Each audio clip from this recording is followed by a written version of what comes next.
Okay, so it's been many months since I've done my last fish room tour. So today what I decided to do is show you guys all my fish tanks and run you through the setups. And yeah, today's going to be really fun. I've got 4 running aquariums at the moment and I think you'll enjoy them. So without any further ado, let's show you the fish tanks. Okay, so we're going to start off with these 2 tanks. If we move here, we also have an empty tank there. We'll get to that after we go through these 2. So I thought we'd start with the 20 litre 5 gallon aquarium. So this is just a Kmart starter tank. I've kind of turned it into a lot of a different tank. So it does come in a kit and I haven't really stuck with what comes in it. You can see I've literally just rebought everything in here besides some of that pink gravel at the back. I hate it, but it's a bit hard to get out with all the other gravel and stuff. Okay, so in here we have a bit of a Endler guppy colony. It's pretty cool, and we also have a bunch of shrimp and stuff. So let's take a look. You can just see we got tons. These are always so hard to focus, but tons of Endler guppies just all along here. They've been breeding. So we started off with a pair and now there's 40 or more. If we come in here, we also have a centerpiece of the tank. Back there we have the chocolate gourami. It is a pretty cool fish. There he is.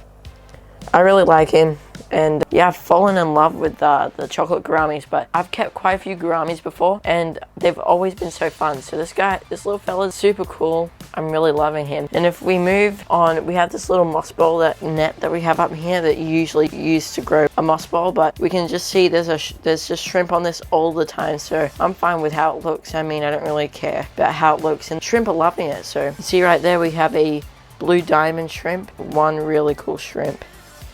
So we have 2 different types of shrimp. We have ghost shrimp and we have blue sapphire shrimp, or blue diamond shrimp, whatever you want to call them. They've got a few names. We've got a bunch of the blue diamonds, and then we've got maybe 4 to 8 of the ghost shrimp. They're not really ghost shrimp, but they are a see-through clear fish, so I don't know what to call them. So the Endler guppies that we have in here, though, I might mention, is the Japanese blue Endlers. They're really cool. I've had them for quite a few months now. I think maybe 8 months. I don't know. I did a video on getting them. I'll leave link above. Okay, so moving on to the next tank. This is probably my favorite tank of all my tanks.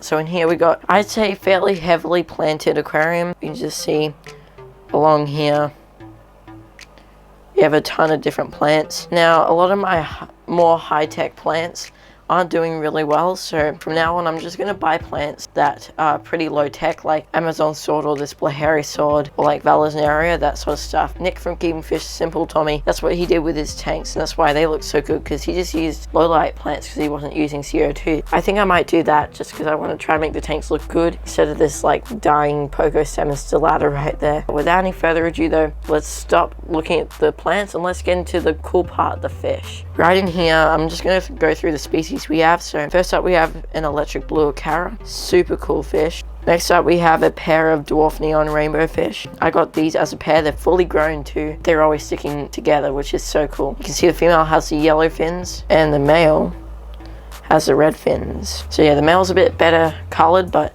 he's always showing off to the female, which is why, so that's why I recommend you at least have a male and female in the tank. They won't breed or anything like that. Now here we have a male swordtail, the only swordtail in the tank, but this guy I raised up. Once again, the camera's playing up. It won't focus. That's a really cool swordtail. I'm glad it actually came out like that. Next up we have 3 white tip tetras. We used to have 6, but they have died off. The fish are very active right now, which is strange for nighttime. So those are the white tip tetras. We have 2 sunset platies.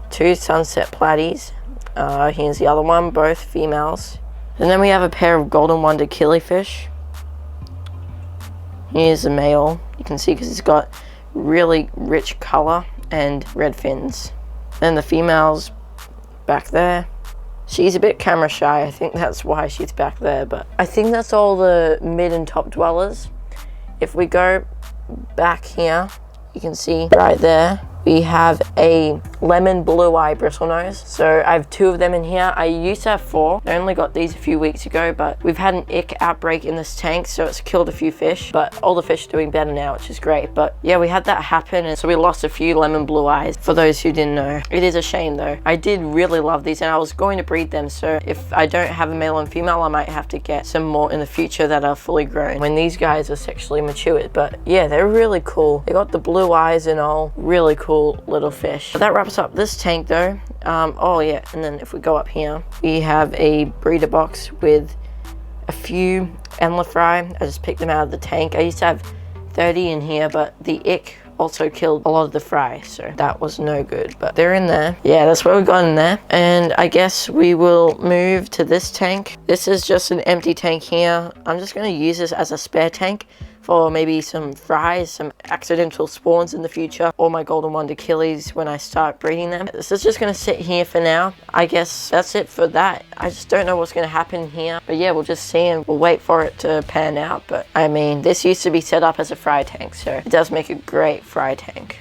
And it's actually the exact same tank as the 5 gallons, so yeah, 2 5-gallons. So yeah, that wraps up my bedroom. And I guess we'll move to the front yard and take a look at the outside tank and then move to the 90 litre. Let's do it. Okay, next we move to the 60 litre aquarium. So this is actually doing pretty well. Now, the live plants I got recently is actually kind of died off, so we don't really have any plants in there anymore. I found out this aluminium actually grows out of the water. It's not doing well. I had to take a bunch of them out because they looked horrible because they were dying off. Okay, so in here we got 4 white cloud mountain minnows and a ranchy goldfish. This is my 15 gallons, 60 litre outside aquarium. No heater, no aerator, just a filter and plenty of surface movement throughout the tank. Some fake plants in here. This is great for spawning the white clouds actually. But yeah, we've got some pretty cool white clouds. I've had them for a few years. I really love them. They're super active and they school really well. I'm planning in the future maybe getting some zebra-danios in here and breeding them when it gets warm. But I'm feeling the temperature, it's pretty cold. When I put my hand in there, it's almost numb afterwards. So this is Chub, the ranchy goldfish. He is doing really well. People think he has swim bladder disease, but he doesn't. He's been like that his whole life. So that's basically it with this tank. Just some gravel and rocks and pretty simple, and I really like it. All the fish are doing well. They're getting fed daily, so can't complain about this tank.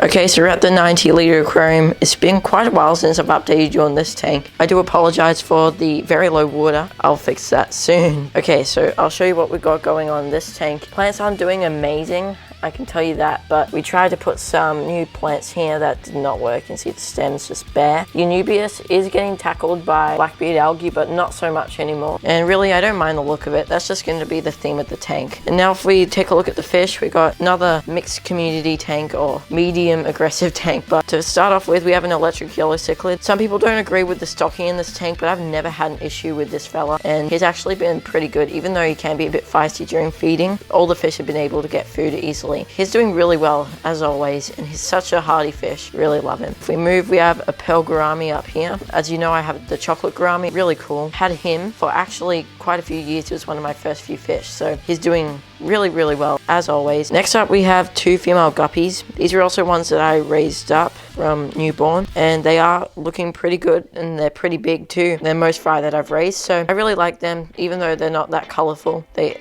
create a lot of activity at the top of the tank, which I love. And then we have a pair of sawtails. In fact, this is the mother of this one right here. It's a bit weird, but they haven't been able to breed, luckily. Once again, these fish are hard to focus on because they're so colorful, but super colorful and active. And then we've got one Keri tetra here, or emperor tetra. It needs to be in a school, I know. We're definitely going to get some friends for it in the future when I have more room in the tank. But yeah, for now, he's just doing fine. He's been like that for quite a while though. So I do apologize for that. Sitting on that plant right there, we have a Siamese algae eater. It's just in here to eat the blackbeard algae, but once it gets too big, we'll move it to a 250 litre aquarium. So we have a backup plan for that, don't worry. Also, same with the electric blue cara in the 80 litre tank. That's also going to go into a bigger tank in the future. And if we look back there, we have a Corydoras catfish. Oh, it was there. It's hiding. I'm not sure if you can see it. There's a Corydoras back there. We have 3 bronze cories, and you can see a bit of movement back there, but they're pretty active at this time of the night, though they are hiding a lot, so really not a great time to show you them. But yeah, they're really cute and they're healthy and all.